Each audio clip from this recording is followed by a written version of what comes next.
Still don't feel like I belong. I think that's the point. There's going to be a lot of content out there that talks about 5 ways to combat imposter syndrome. But for me, I don't think I'm ever over it. It's kind of reminiscent of Bruce Banner talking to Iron Man and asking her how does he control Hulk. He says that's the thing. I'm always angry. I think when it comes to dealing with imposter syndrome and what that looks like on a daily basis in your everyday life, and especially when we're talking about work, it manifests in a couple of meaningful ways.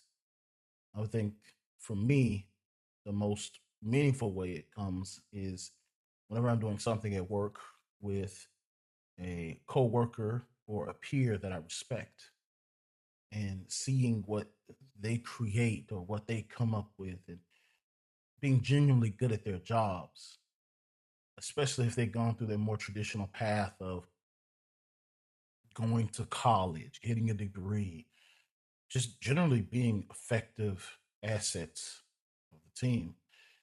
Sometimes imposter syndrome becomes the loudest thing in the room for me. I can remember a time where we were asked to work on a visual sort of scorecard for associates. The company was trying to be a bit more objective. So I and another peer were supposed to work together.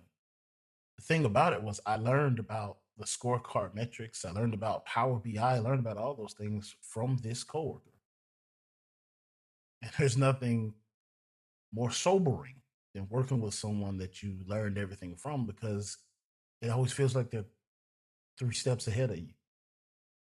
It felt like every time I talked to him about something, he already had it down packed. And actually, it was even to the point to where I would even ask him, like, man, do you even need my help on this? I know you know this better than I do. I got it from you.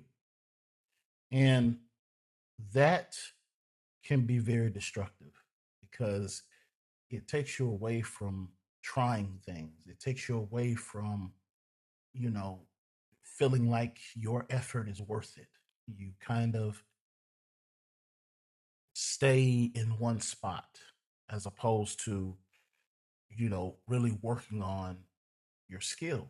So, working with this coworker of mine, I found myself once again just feeling like I'm kind of the dead weight in this project. And I remember I asked him, I said, how did you learn all this stuff? It wasn't on this project, but there was, a couple of times of accidents before.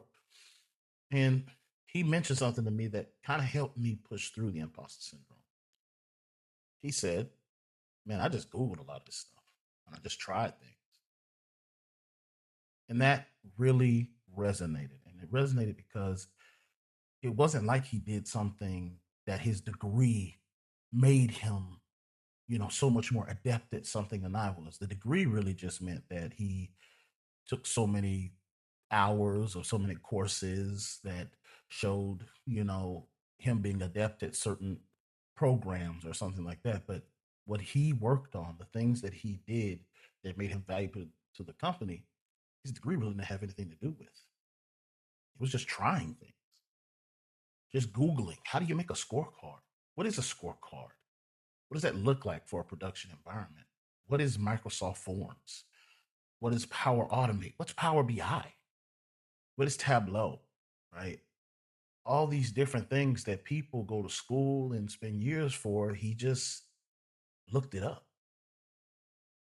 And that helped me with my imposter syndrome because it took away the mystique of the traditional path, right? Because as someone who's coming through the ranks, as someone who comes from the floor, I have no degrees. I have no meaningful college time. I have nothing to my name. It just always felt like I was behind, like someone had something on me and there was something that I couldn't make up. And then you find out that actually everyone's kind of just trying things. the most effective people I know, one of which that's become a senior manager now, same story as me. He just tried things, just looked up things, figured out how to do them, and used the lack of, knowing something as his motivation. And for me, that helped shift my mindset.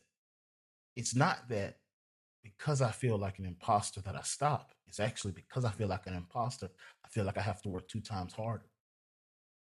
I feel like I have to prove to myself before anyone else that I belong here.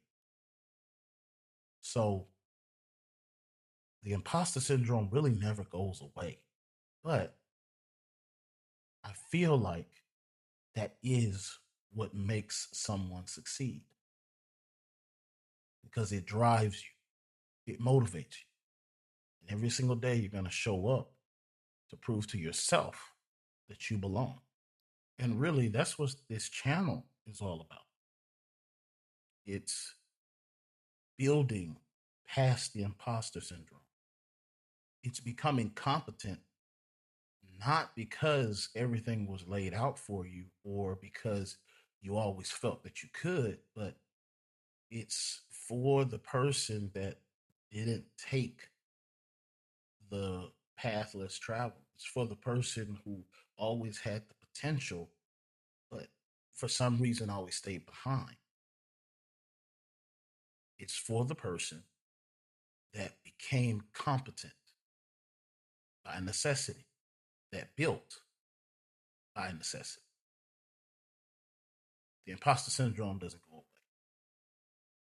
And I still feel like I don't belong. But you know what? I think that's the point.